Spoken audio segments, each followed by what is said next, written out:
good afternoon. Dito tayo sa gilid ng Itza. Pa-relax muna sa puno. Diyan sa ilalim ng puno po tayo. Yang Itza, yan. Yung marami sasakyan.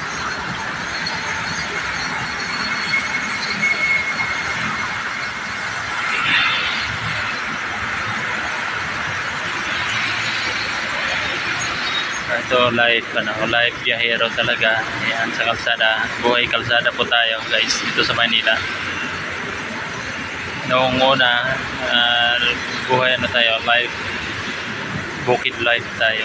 Ngayon Manila life, ito po yung buhay natin.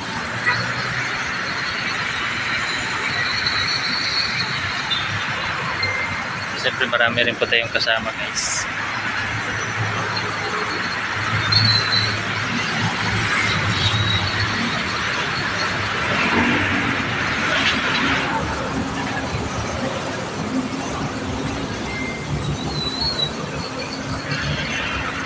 Guys, grabe init talaga. Lantang-lantang ang mga halaman dito guys.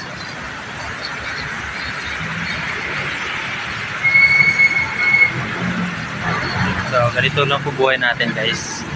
Buhay life natin dito sa Manila. Masada po, biyahe po tayo para kumita po. Yan.